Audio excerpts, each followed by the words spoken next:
За сайн байцгаана уу?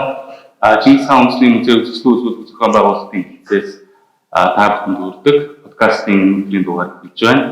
Өнөөдрийн дугаар урлаг судлаач Сосор, урлаг судлаач Тунгалаг хоёр маань хүрэлцэн ирсэн байна. Сэргэн мандалтын дунд үеийн бас нэг нэртэй төлөөлөгчдийн нэг гэрэл судрын мастер гэж хэлэгддэг тийм ээ. Караваджогийн тухай өнөөдөр бид нар ярих гэж байгаа. Караваджо бол одоо Европын гэж хэлээ да. Тэгээ Европын одоо дүрслэх урлагт реализмыг тэр дундаа гэрэл судрын одоо контраст эрсдэс байдлыг гаргаж ирсэн гэдэг ингэж яригддаг тийм ээ. Энээс өөр маш олон зүйл байгаа л да. Энэ талаар одоо Караваджогийн тухай хэдүүлээ яриагаа нүрмүүлье. За тэгэхээр Караваджогийн амьдарч ирсэн үе бол тэр сэргэн мандалтын уналт буюу манеризм тэгээд бароккогийн одоо үүслийн өөрөөр хэлэх юм бол 17 дугаар зууны их үед ингэж хамрагдчихэдэг.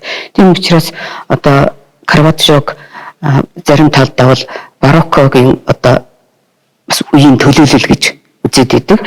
Яг гэвэл одоо их үеийн зургууд нь бас барокко стилд хамаардаг байдаг. Тэрнээс биш одоо Караваджогийн одоо дэлхийн урлагт одоо ямар гавьяа байгуулсан бэ гэхээр Европын урлагийг шинчилсэн гэж нэгдүгээр, хоёрдугаар реализмын үндсийг тавьсан гэж. Giotto di Bondone айл тэр 13 дугаар зууны үед Падуяд дотор нөгөө христийн амьдралаас үзүүлэхдээ нөгөө орон зайг харуулад нөгөө тэнгэрийн хүмүүсийн газарт буулгацсан реализмын одоо элементүүд ороод ирсэн байна шүү дээ тийм. Энийг бол одоо жинхэнэ урлагийн болгож чадсан хүн бол яа харахгүй Караваджо. За дээр нь болохоор одоо тэр гэрэл сүудрийг бол ёстой эрс эсрэг зүйлэн тавьж урлагийн бүтээлээ хийсэн. Тийм учраас одоо нөгөө хүчтэй гэрлэр өөрийнхөө одоо баатруудыг тодтгосноор тэр баатрууд нь уран зургийнхаа одоо нэгдүгээр планд гарч ирээд маш тийм сүрлэг хэллэгтэй болдог. Энийгээр бол одоо Караваджогийн бүтээлийг хаанаас ч хинч одоо тэр өөрийнх хийсэн манераар нь таних ийм одоо боломжтой. Хэдийгээр одоо шашны сэдвээр зурж исэн олон одоо үлгэр дамгийн сэдвээр зурж исэн ч гэсэн тэр хүмүүс нь дандаа одоо бодит одоо амьдралаар амьдарч байгаа юм шиг ингэж одоо санагддаг байсан. За тэгээ Караваджогийн хувьд гэх юм бол агуу одоо мастер тэр олон хүн түүний бүтээлээс суралцаж одоо Рубенсээс эхлээд Пикассо хүртэл одоо хиний Караваджогийн бүтээлээс одоо хуулбарлаж дадлах хийж одоо суралцж исэн байдаг. Энэ хүн бол одоо дэндүү мастер байсан гэдгийг бас нэг илчлэх баримтал, гэрчлэх баримтал одоо ямар ч тийм эскиз одоо бид нар ярьдаг нооргүйгээр шууд одоо хоолстон дээр будгаа тавиал одоо зураад бичиж эхэлдэг байсан гэж одоо ингэж яг хэмэл нэг ширхэгч одоо тэр эскиз наброск болтоогүй гэж байгаа байхгүй. Тэгэхээр энэ дээр одоо үндэслэлжүүл энэ хүн ийм одоо мастер ажиллагаатай хүн байж гэж. Яг Караваджогийн тухай бид нар оюутан байхдаа үзчихсэн. Тэгээд яг манай багш маань ярьдаг л байсан л та ингээд амьдрал нь тийм атармата тийм байсан. Зодон зохионы хэрэгт их холбогддог. Тэрнээсээ ууж нааш чаашаа нүүж явдаг. Магадгүй нөгөө эскиз юу байхгүй, норог байхгүй хийдгэн ч одоо тийм нүүдлийн юм шиг тийм амьдралтай холбоотой байдаг юм уу тийм ээ? Шууд л зотон тосоо барьж аваад ингээл бүтээлээ төөрөөд явцдаг байсан юм уу гэж. Энэ бол зүгээр нэг юу л та зүгээр гинэн ойлголт тийм. Тэгсэн тийм бодолч төрөх шиг бүр тийм болж исэн. Тэр Бороно гэж хүн одоо юу дурсахта үргэлж одоо тийм зодон зохионд оролцож идэг тийм. Өмнө шууганд оролцож идэг. Их тийм дүрлцсэн огцсон хэрүүлж идэг тийм хүн байсан. Тэгээд одоо бүтээлийнх нь баатрууд их үеийнхэн бүтээлийг харж исэн байна л да нөгөө Ром дөнгөж ирснийхэн дараа. Тэгэл гол одоо баатруудаа болохоор дандаа ингээд гудамжны эсвэл одоо тэр ядуухан зоогийн газраас эднэр баатруудаа олж одоо натур цуулгад зурдаг. Тэгээ өөрөө болохоор уранхайнаа орхоо нөхөстэй хувцастай явж идэг. Тэгсэн байж маш их тийм аз жаргалтай юм шиг одоо тийм хүн байсан. Тэгээд одоо гэхдээ түүний одоо зураг болгоно надад таалагдж байгаагүй гэсэн тийм одоо дурсамжийг бас урлагийн түүхэнд үлдээсэн байдаг л та. Тэр нэг юунаас бүр хүн амны хэрэг хүртэл оролцсон байдаг шүү дээ. 2-3 ч удаа тийм. Яг одоо алсан гэдэг нь бол бас түүхийн байхгүй тийм. Тэгэл дандаа нөгөө зүхтаал одоо нөгөө муу хэрэг татагдчихсан юм бороо. Тэгэхээр ийм одоо дүрлэлсэн характертай ийм хурц ийм хүн маань одоо ингээд зургийг ажиглаад байхаа яг гэрэл сүдрээс гадна ерөнхийдөө зургийн нийт өнгө бол нэг тийм зөөлөн өмбөрний тийм зөөлөн юутай штэ өнгөтэй штэ тийм тэр хүний одоо характертай ингээд харьцуулж харах юм бол тэгээд маш олон сайхан бүтээлүүд байдаг тэр нэг хөгжим тоглож байгаа бүсгүй одоо нэрийг би санахгүй байна мэдээж нөгөө юуны библийн юун дээр гардаг бүхэл тэр одоо юу гэдэг үлгэр домгийн гэх юм уу тийм сэдвтэй тийм юмуд бас амьдралын бас хамгийн их нөгөө зөрчилтэй уран бүтээлч тэмийг бол яхааргүй Караважо тэг өөрөө ч бас ингээд нэг тийм юу ингээд өөрийнх нь бүтээлүүдийг өөрийнх нь тэмийг сэтгэлийн зөрчлөн бүтээлүүдээр нь илэрч гарсан харагдаад идэв. Би ингээд Караважо бүтээлүүдийг яхааргүй нэг киноны эсвэл нэг театрын нэг тайз тийм сэтгэлийг төрүүлээд байдаг. Эсвэл яг тэр нэг үйл явдал дотор зурсхан ороод гарч байгаа юм шиг яг л тийм мэдрэмж байна. Яг Караважо тийм сэтгэлийг төрүүлэх үзээр ингэж зурж өгдөг. Зүгээр уран зураг ганц өлгөөтэй биш эсвэл нэг сувны таац хаан дээр зурагдах биш. Яг л нэг тийм үзэгчдийг шууд тэр бүтээлрээ уран дуудаж оруулаад тэгээд нэг мөчтөн ингэж харуулах тийм боломжийг Караважо өгöd байгаа юм болов уу гэж харагддаг юм бүтээлсэн. Ер нь Цэргийн Мандалтын үеийн тэр нэртэй төлөөлөгч зураач маань бас маш их захиалга авч юм хийдэг гэсэн тийм сүмийн захиалагч гэдэг юм уу. Микеланжело бол одоо жишээлбэл мундаг их захиалга авсан юм шүү дээ тийм. Тэгэхээр Караважо ямар байв? Ер нь тийм захиалга авч хийж ийсэн Микеланжело шиг ч юм уу тийм юмнууд харагддаггүй. Ер нь л нөгөө эцэг нь юугаар тахлаар нас орсноос хойш бол ээжих одоо төрсөн нутагт очиод тэр газар ээж нь нөгөө газрын эзний охин байсан шүү дээ тий. Аав нь болохоор архитектор. За тэгээд тэр ихэнх одоо газрыг зараад нөгөө мөнгө төгрөгийн гачигдалд ороод эхлэхээр тэгээд Ром руу Миланд бол анх бол 13 настайдаа Петрцано гэж одоо нутгийнхаа зураачийн урланд суралцж байгаад тэгээд нөгөө бас л зодон цохиноосоо болоод тэндээсээ цухтахаас өөр арга байхгүй болсон байна. Тэгээд Ромд ирсэн тий. Тэгээд Ромд ирэх болохоор одоо бас л их тарчиг амьдралтай байсан учраас юу азар нэг хүн одоо Пуччи гэж нэртэй хүн тий. Түүнийг орон байраар хангаад тэгээд дээр нь тэр сүм хийдийн зургийг хуулуулах тийм ажил олж өгöd тэгээд тэрүүгээр одоо нэг хэсэгтэй амьдарч исэн байдаг л да. За тэгэл энэ үеэс эхлээл ерөнхийдөө одоо хэн бэ, ямар авьяастай вэ гэдгийг танигдал захиалга авах одоо ажлууд нь эхэлсэн байдаг. Мөн өөрийнх нь одоо нөгөө гол сэдв болсон аж байдлын сэдвтэй зургууд, хөрөг зургууд нь одоо төрж ийн л да. Харамсалтай нь одоо яг энэ ихэнх үеийн Миланы үе гэж хэлээд байгаа. Ромын бас ихэнх үеийн зургуудаас нь бол хадгалагдаж үлдээгүй юм байлээ. Нилийн одоо хожуу одоо Ромд л их удаан амьдэрсэн. Тэр үеийнх нь одоо бүтээлүүд нь бол харин сайн хадгалагдаж үлдсэн гэж тэгж одоо түүхэнд ütсэн байдаг. Караважогийн зургууд одоо Европын томоохон музейнүүдэд хадгалагдаж штэ. Одоо энэ тэнд Лувр ч гэдэг юм, Эрмитаж ч гэдэг юм уу. За Итали. Манай музей Чингис хаан үндэсний музей маань Италийн элчин сайдын яамтай хамтраад Караважогийн Магдалины намжлал энийг болохоор нөгөө цаана нөгөө Итали хэлэндээ бол их өөр орчуулгатай шууд нөгөө махчилсан орчуулга нь одоо үхэж буй Магдалинч гэдэг юм уу тийм ээ. Ер нь бол Мария Магдалиныг Цэргийн Мандалтын ч гэх юм уу тэрнээс хожуу үеийн зураачид дурдаагүй дүрслээгүй зураач бараг байхгүй тий. Тэгэхээр Магдалины намжлал гэдэг энэ зургийг Чингис хаан үндэсний музейд авчирч одоо 5 сарын 3-4 нь бас одоо нээлттэй хийх гэж байгаа. Ерөөсө ганцхан зургаар л. Тэгэхээр миний нөгөө мэддэг Караважогийн зургнуудаас одоо юу гэдэг би харж байгаагүй юм байлээ. Яг нь сүүлд нь интернетээс ингээд хайгаад үзсэн ялчгүй Караважо. Тэгээд бидний нөгөө Караважогийн зургийг за энэ Караважогийн ийм бүтээл гэж хардаг байснаас би бол танихгүй байсан. Энэ тийм үү. Тийм байна. Гэрэл сүдрийн тийм байна гэдэг ингэж байжсэн.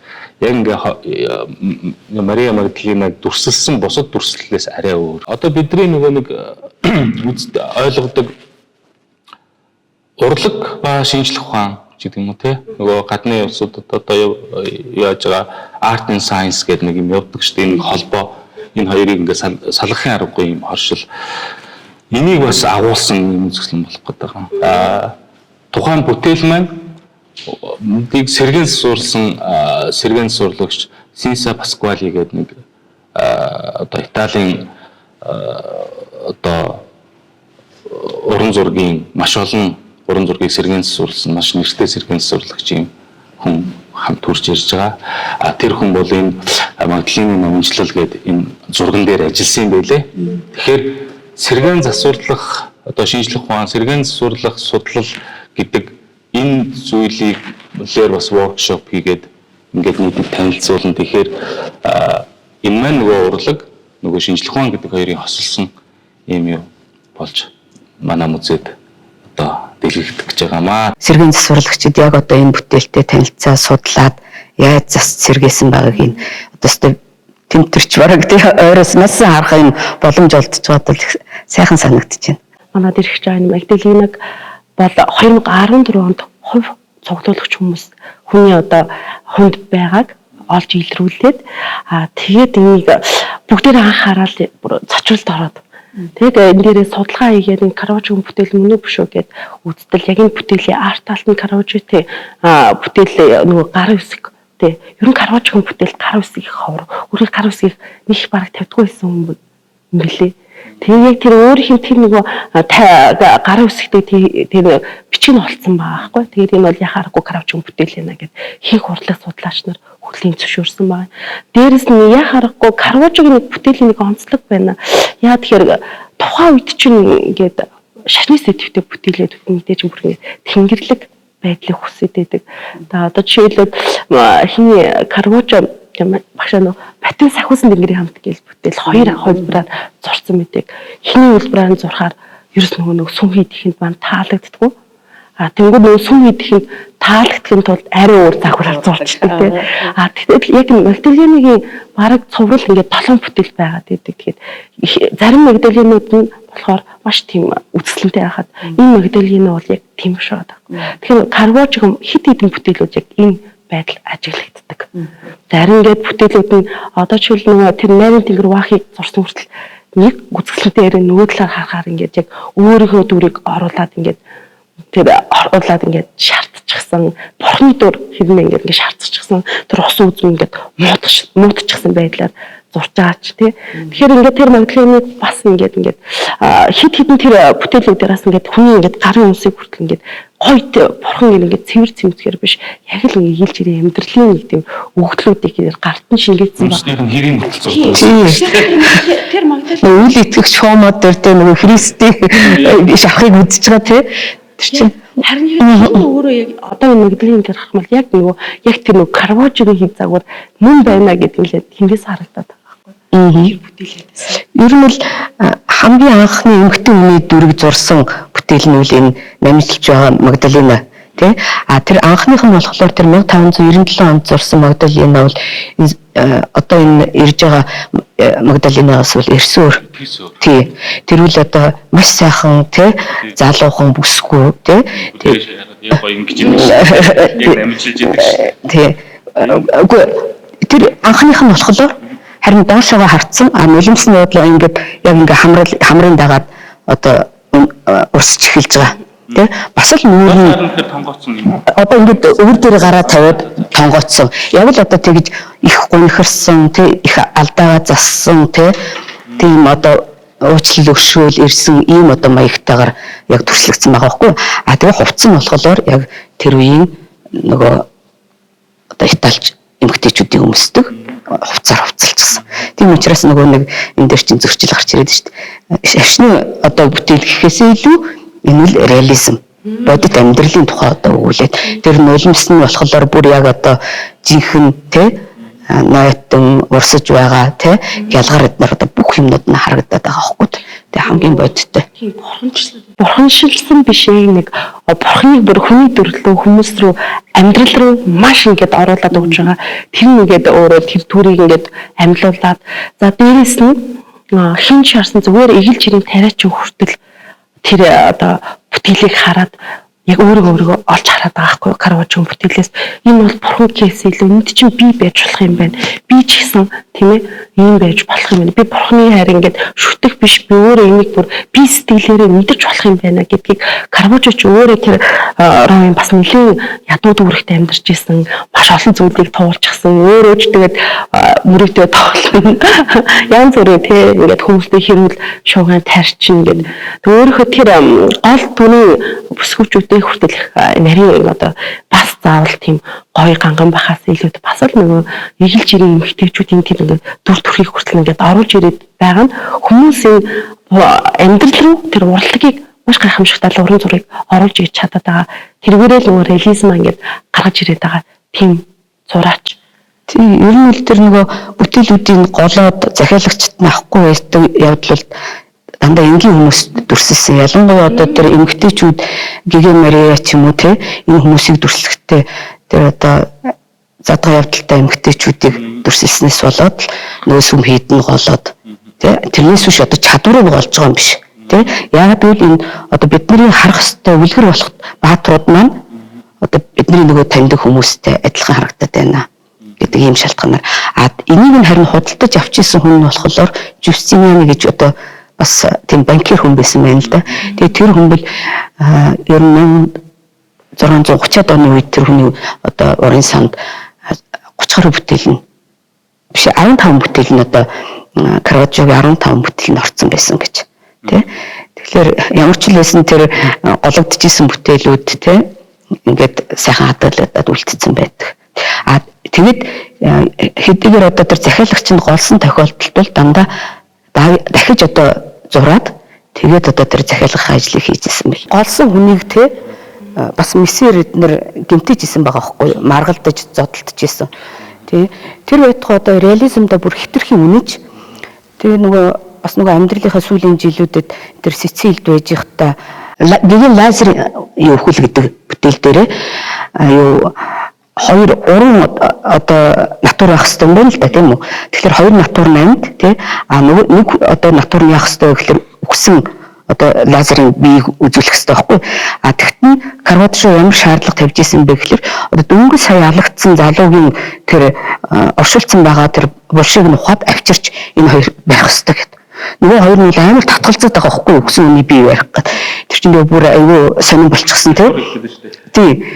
Тэгээд бүр хитрхи тэр одоо реализмда үнэнчтэй бүр бодтой зурхыг одоо бүр тий манайхаар бол донтох гэдэг юм да тий тийм хэмжээнд хүрчихсэн байсан гэдэг ч аахгүй. Тэгэхээр тэрнээсээ болол бас л муудалцдаг тий ерөнхийдөө л одоо нэг иймэрхүү уран бүтээлийн тал дээрээс бас нэлээх муудалцсан гарч ирсэн гэж. Зургийнхын тухай муу хэлэх юм бол одоо бас ингээд уралдаг. Караваджо хүний эмэнд хүрсэн байж магадгүй гэд бас тэрний нөгөө энэ Голиафийн хүлгээд зурган дээр нь бас их урлаг судлаач нар тайлбарладаг. За яагаад вэ гэхээр яг хөө тэр хүний эмэнд хүрсэн шалтгаан дээр Ильена гэдэг нэг тухайн Италийн үсгэлэн бүсгүйгээс босно л гэж их урлаг судлаач маань үзэж ингэ тайлбарсан байдаг. Хүүхнүүдээс л их юм байна. Тэгээд нөгөө эрүүл тулаанд дуудаад тэгээд тухайн үед тэгээд тэрнээсээ болоод ингээд гоёнд нь маш хүчтэй нөгөө шарах өгснөөс болоод нөгөө хүн нь нас арсан. Тэгээ харахгүй Ромоос бол цутгаас өөр арахгүй болсон байдаг. Тэгээ ер нь ингээд маш олон ингээд хоцсон газар болгондоо Мисанаас үстэй. Ромоосоо цухтаа тэгээд ингээд олон газараар яваад тэгжээд сүлдээ нуусан байгаа юм л да ингээд энэ бүхнийг одоо буцаад очихын тулд тэр Голиафи хөл гээд уран зураг зурж байгаа. Гэхдээ ингээд тэр нөгөө Давид яг тэр Голиафийн толгойг ингээд байраа зогсож. Тэр сайхан зураг үзсэн шүү дээ. зогсож тэр нөгөө нэг Голиафын толгойн өөрөө байгаа ч тийм. Тэгээ залуу Давид болохоор бас өөрөө залуу хүн дүр ингээд харуулчихсан. Тэгэхээр чи нөгөө Караважогийн толгойг авч ирсэн мөнгөөр ингээд мөнгө өгнө гэж хэлж яхад ингээд өөрөө тэр бүтээлээр дамжуулаад аль хэдийн миний толгой би хийсэн бүх нүглээ ингээд өөрөө толгоогоор яаж ийна бэлгэлж ийна гэд тэр зургаараа ингээд гаргад ирсэн. Тэгэхээр л дотроо нөгөө юу гэдгийг тэр гаргасан үйлдэлүүдэд харамсаж байсан. Тийм харамсаад ингээд шаналлаад харамсалтай тэр зургаа буцаад нөгөө хөргөж өгч чадаагүй тэгэхэд самдаа насарсан. 5 дугаар пап ламд бол Караваджо захиалга өгөөд тэгээд тэр захиалгын одоо хэдийгээр амжилттай дуусгасан ч гэсэн найз нөхд нь бас зөвлөд байсан мэн л да. Ерөөсөө энэ гудамжны ч юм уу эсвэл одоо энэ бие үнэлэг бүсгүүчүүдийг энэ шашны сэдвтэй сүм хийдийн зурагт оруулж болохгүй гэдгийг тий урд нь одоо гологдчихсэн бидтэй гэдгийг сануулсаар байтал дахиад нөгөө Эленигаа авчирал тэр бүтээлд оруулсан. Тийм учраас яг хөглөө нөгөө бүтээл нь 2 хоног тэр сүм дотор байрлал тэгэл гологдчихсэн баг жишээ нь. Энийг нөгөө Жустинианыг бас худалдаж авчихсан байгаа байхгүй тий. Тэгээд тэр Паул 5 дугаар Паул пап бол нөгөө хүн амны хэрэгт орооцолдоход нь бол яг бас л энэ нөгөө яа харахгүй л одоо гэмтэн нь Караваджо гэдгийг л юугаар баталсан бэ гэхлээр энэ л юу хуулаас гадуур хүн байна. Тэгээд одоо хинч түүнийг алж болно. Тэ харин алчих юм бол одоо шагнал хүртэнэ гэсэн ийм одоо зар тараасан байдаг. Тэ гэхдээ одоо нөгөө бас ямар нэгэн байдлаар нөгөө цагаатах асуудлыг бас найз нөхд нь хийж исэн байдаг. Ялангуяа одоо нөгөө герцог Гонсага гэж хүн түүнтэй Паул 5 дугаартай нөгөө гэрээ хийгээд яаж одоо энэ хүнийг амин югдвэл өршөх тий нэгэд одоо гэрээ хийж ихийг мэдчихэд мань хүн бол буцаад Ром руугаа одоо дөхөж явж исэн. Харамсалтай энэ үедээ бол нас барсан. Тэгэд ерөөсөө 13 хоног хүлээсэн бэл энэ хүн бол одоо өшөөгдчих байсан байгаа байхгүй. Тэгээ харамсалтай нь бол нас барчихсан. Караважогийн яг тэр тахал өвчин тусаад нас арчсан уу? Эсвэл энэ хар тугалганд хортоод нас арсны хөдлөөч. Маш олон тийм судалгаа хийгээд тэгээд Караважогийн тэр нас арсан газраас нь биеийнх нь 50 ширхэг ясыг ингээд цоглуулад тэгээд тэр ойролцоо тосгоны хүмүүстэй тэр ярих хүмүүстэй ингээд нарийн судалгаа хийгээд үзээд тэгээд энэ бол яхах Караважогийн юу байна хар тулга хийлэрсэн гэдэг байгаа. Яг гэвэл будганд маш их хар тулга байт юм байна л да. Тэгээд энэ үл энэ хар тулгаас орцсон хүн байна л гэж. Будганд хорцсон гэж байна. Гэтэ ер нь бол төв хүндээ тахал тусаад ингээд насарсаа гэж тэмдэглэл. Тэр үед чи их тахал байсан юм байл шүү дээ Европод тий. Тэгээд нөгөө тэр малярия гэдэг чинь одоо бүр янз янзын хувилбараар тий бүр Ромын халуурал гэдэг хүртэл байжсэн. Тэрийг туссан байгаа байхгүй юу?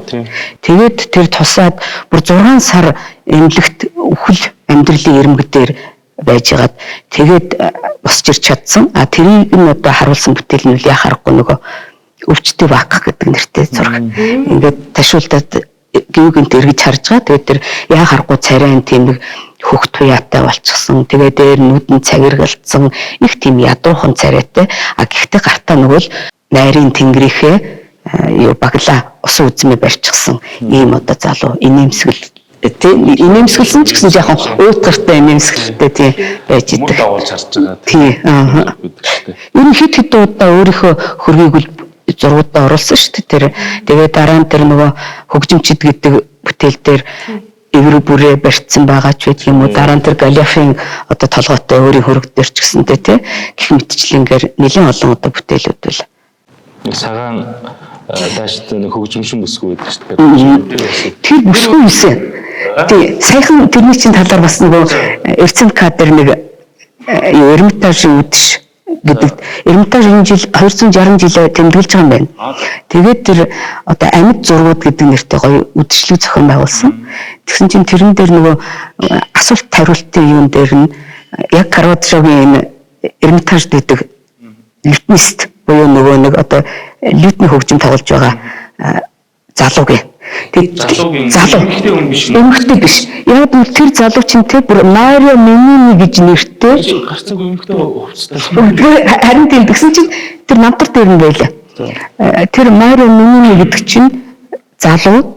Тэгээд карватшод шав болох гэж ирсэн. Тэгээд явандаа түүний бүр аюулгүй олон зургных нь модел болсон байгаа байхгүй юу? Тий.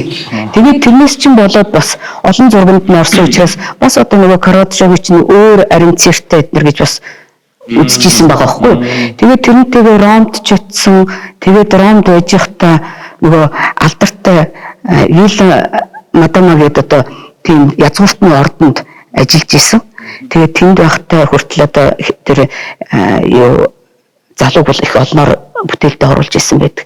Тэгээд харамсалтай нуудалцаад нөгөөдөгтэйгээ тэгээд нөгөөд нь гэрлээд тэгээд Сициль рүү явсан. Харин тэр Сициль буцаж одоо нөгөө олон газараас зүхтэж явж байхдаа Сицильд Карватшог очихт нь их тусалж тий тэр олон зураг зурхт нь хүртэл одоо маш их тус болсон юм билээ.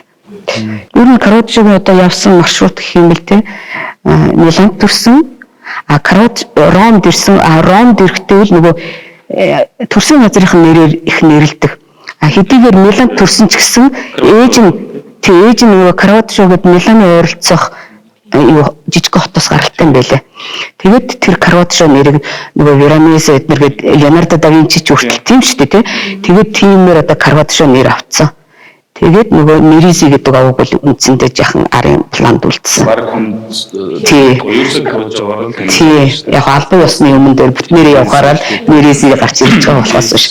Тэгээд Ромд ч нэлийн удаа ажилласан. Ялангуяа тэр нөгөө нэг Мадама Виллад ажиллаж байхдаа тэр чинь бүр кардинал хүний ивэл дор ажиллаж исэн. Маш их захиалга авч исэн. Хамаг одоо гоё бүтээлүүд нь тэнд төрсөн. Их амжилттай байсан үе. Тэгэл харамсалтай нь бас л нөгөө зодон зохионоосоо болоод тэндээс зугтсан. Мария Магдалина гэдэг хэн байв? Библиэлд гэх юм уу? Юу гэж төрсөлдөг вэ? Яг нөгөө Христийн дагалдагч нараас чинь бас нөгөө ингээд хамгийн их итгэл хайрыг нь олж авсан тэр дагалдагч нь бол яхахгүй Магдалина байсан гэж бичигдсэн байдаг юм байна. Тэгэхээр өөрөө бол бид хүн бас сайн мэдэх байхаа бас тийм биеийн үлэгч тийм бүсгүй байсан. За зарим бүр ингээд номлогч нар Магдалиныгаа төлөөлөж Магдалины бол 7 нүглийг одоо бүр ингээд 7 чөтгөрийг өөрөө биедээ агуулсан тийм юмхтэй байжээ. Тэгээд тэр 7 чөтгөрүүдийг ингээд биесээ гаргаж чадсан өөртөө тэмцэж чадсан тийм бүсгүй учраас ингээд одоо Христ тэр чинь хөөжгсөн байхгүй. Тийм учраас л одоо ингээд нэг бүх одоо бэлэгдэл болсон юм наад гэж одоо ихлэгдээд ингээд бичигдээд байдаг. Тэгэхээр чинь өөрөө тэр Магдалины өгч бол тийм амьдралыг гарсан гэдэг утгаараа л одоо Христийн бас нэг итгэл бишрлийн гол нэг бэлэг тэмдэг болсон тийм бүсгүй. Дүр. Яг нэг Христийг дахиж сэргэтэн тий хамгийн түрүү мэдсэн хүн гэж. Тий тэгээд тэр нөгөө загалмайд одоо цовдлуулахт нь байж исэн тий тэгээд нөгөө хөлнийхэн шархыг бас одоо арчиж цэвэрлж исэн. Тийм ч учраас одоо түүнийг дүрслэхтэй заавал хажууд нь тэр ариун одоо эмч гэх юм уу да тий тэр савтай нэг шингэн байгаа шүү дээ. Тэрийг дандаа хажууд нь тавьдаг. Эсвэл нөгөө гавлын яс одоо тий нөгөө бүх зурган дээр дүрслэгддэг тий. Энд цаана агуулгын юу яваад байна вэ гэхээр нөгөө хэдийгээр амьдрал нь ийм садар самуунтай түрүү өөрөөр жишээ гэж тийм байсан ч гэсэн хэрвээ та Христэд итгээд тэрийг дагах юм бол Христ ямар ч хүнийг хүлээж авна гэдэг л ийм агуулгыг Магдалинагаар дамжуулаад ах шиг одоо хэдүүлээ бараг шашин сурталчилж байна. Энэ зураг нь одоо тийм юм чинь тэгэхээр ингэж ойлгогдоод. За тэгээд зэрэг мандалтын зураачид, хожуу үеийн зураачид эдгээр Мария Магдалинаг уран бүтээлдээ дүрслэхдээ за нөгөө гавлын яс, Библи тий Магдалинаг дээшээ тэнгэр өөд харсан залбирсан. За тэгэл нулимстайч гэдэг юм уу. Янз бүрээр л төрсөлсөн байдаг л да. Тэгээ манай музейд хурж ирж байгаа энэ Мария Магдалина бол бүр өөр одоо яг дөрөвний дурддаг тэр гавлын яс ном өдрүүд байгаа. Тэгэхдээ бусадаас өөр юм одоо яг ингээ хажууд чи жишүү ингээ гараа унжуулаад ингээд бүр ингээд одоо юу гэдэг тэр өвхөж үе гэж юу асан байлаа. Тэгэхдээ бүр ингээд сэтгэл санаа бүр ингээ байхгүй болцсон тийм төрслөлтэй. Аргаа барсан юм шиг. Аргаа барсан юм сөхөрсөн юм шиг тийм ээ. Эсвэл яг ингээд яг нэг момент л байгаа. Тэгж харагдаж байгаа. Тэгээд та хоёр бас уг бүтээлийг бас харсан баг. Тэгээд босод одоо зураачдын ч юм уу эсвэл Микеланжелогийн өмнөх Мария Магдалины бас юугаар өөр онцлог байв энэ талаараа анхны одоо бодогдсон сэтгэл баг шүү дээ. За яг нөгөө олон авторгүй Магдалинууд олоод тэгээд баталсан гэж шүү дээ тий. Тэгэхээр энэ дээр бас яг бас Караваджогийн байж магадгүй гэдэг шинж тэмдэг юугаар илэрч байна гэхэлэр нөгөө гэрэл сүдрийн тоглолт тий. Юун төрөө хоёрдугаарт нь болохоор нөгөө нэг бас асар хүчтэй хөдөлгөөн тийм ээ. Өөрөөр хэлбэл нөгөө сэргэн мандалтын зураач нар чинь дандаа тийм тайван амгалан байгаа. Одоо Тицианы юу Магдалина намжилж байгаа Магдалина бол аюул сайхан тайван тий эмэгтэй дүрслэгдсэн байдаг шүү дээ. Тэгэхэд энэ эмэгтэй бол аюул тийм ширүүн хэцүү хөдөлгөөн хийцэн байгаа байхгүй юу? Тий. Тэгэхээр ийм одоо байдлаар нь хүртэл Караваджогийн одоо байх одоо магадлал зөнд өндөр байна л гэж харахаар байгаа байхгүй юу? Тэгээ нөгөө Магдалиныг орой болгон бурхны тэр нөгөө элчнэрээр дамжуулаад бурхны тэр дуу хоолой аялгын хөшгийн дуу сонсоод орой болгон ингээд тэнгэрлэн ингээд авч яваал тэр дуу аялгын дуунуудыг сонсуулдаг тухай бас их нөгөө CD-д зургацсан байдаг. Тэгээ энэ дээр яг энэ юу нэг Караваджогийн бүтээл дээр чинь яг тэр юу одоо яг тэр бурхны дуу хоолойг сонсож явах үедээ 7 хоногийн турш тэр орой болгон авч яваад бурхны дуу хоолойг сонсуулж байгаа тухай сүүлдээ тэрэндээ ингээд орж байгаа нэг тэр байдлыг нь гаргасан гэж урлагийн судлаач нь бичсэн байсан. Ер нь тэр дүүрхэн бас ингээд харагдаж байгаа юм л та. Ер нь нэг Караваджогийн бүтээлч ингээд дэвсгэрэн нэг тийм үедээ яг шиг нэг тийм дүрээ тодруулах гад хар дэвсгэр баруун дэвсгэрүүдээ бас өвгөн тэр нь өөрөө л яг нөгөө үзэгчд урлаг тийм их дандаа дараа фоноос ингэж тод тогоож гарч ирж байгаа те их тийм биетэй ийм байдлаар төрсөлдөг. Ерөөс нь тэр нөгөө тэр одоо энэ Магдалин дээр гарч ирсэн тэр улаан тэр хувцсны тэр тавилтууд тэр цаанаага бараан дэвсгэр за дээрээс нь тэр нөгөө нэг Караваджо өөрийнх нь нэг арга барилын нэг дүрслүүд байгаа байхгүй юу. Яг ингээд нэг бурхамжилч биш яг хүмжил дүрссэн тэр дөрвөлөнд орж ирж байгаа тэр нэг тавилтууд нь өнгө тэр гэрэл сүдрийн тавилтууд нь яг ингээд Караваджогийн бүтээл юм байна гэдэг тэндээс нь харагдаад идэг. Тэр өөр их онцлог. Бидний яг хоо Караваджогийн тухай өнөөдрийн подкаст ерөнхийдөө бол Караваджо гэдэг хэм байв, Караваджогийн одоо Италийн сэргэн мандалт, реалист урлаг, за Европын одоо урлагт ямар нөлөө хувь нэмэр оруулсан хэдийгээр одоо залуудаа өнгөрсөн маш бага наслсан ч гэсэн одоо хийж бүтээсэн зүйл нь одоо ингээд хэдэн зууныг дамжаад ингээд мөнхөн амьдарч байгаа юм сайхан уран бүтээлч байна. Энэ уран бүтээлчийн уран бүтээл өөрийнх нь хувийн амьдралын тухай бид гурав товчоонч тухай ингээд ойлголтыг та бүхэнд өгсөн байх гэж бодож байна. Караваджо чинь бас Италийн урлагт хамгийн анхны натюрморт зурсан зураач гэд тэгж тэмдэглэгдсэн байлаа. Тийм. Тэгэхээр тэр 1593 онд нэг Сакстэй Жимс гэдэг зураг зурсан юм л да. Тийм. Тэгсэн чинь тэр нь болохоор Италийнхаа хувьд хамгийн анхны натюрморт. Бас анхдагч. Натюрморт их олон юмны анхдагч болж таарч байгаа байхгүй тийм. Таашаа Карлондын натюрморт юугаа явцсан шүү. Тийм. Тэрийг ер нь тэгээд энэ Караваджог дуурайж исэн хүмүүс зөндөө байдаг шүү дээ. Тийм учраас нөгөө дэлхийн урлагийн түүхэнд Караваджистууд гэдээ бас хэсэг үлэг уусгах шиг. Тийм, уусгах шиг болцсон. Тэгээд дааж исэн, дуурайж исэн тийм ээ. Өөрөө ч бас хэсэг шавьтай байсан. 1601 онд нөгөө Ромд байхдаа бас нөгөө өөрийн гэсэн урлагтай болцсон. Тэгээд анхныхаа шавнарыг хүлээж аваад тэгээд бүтээлээ одоо зааж сурахын хажуугаар одоо бүтээлээ хийжсэн ийм бас түүх намтартай. Өмнөх зуунд нь сэргэн мандалтын гайхамшиг зонгдог уран бүтээлчд гараад ирдэг. Тэгээд 17 дугаар зуунд чинь одоо нэг болон ах トゥ Анибали Карачихны тий яг ингээд нөгөө хуучин уламжлалт тэр академик бүтээлүүд ингээд дахин хуулуулаад зуруулаад байдаг.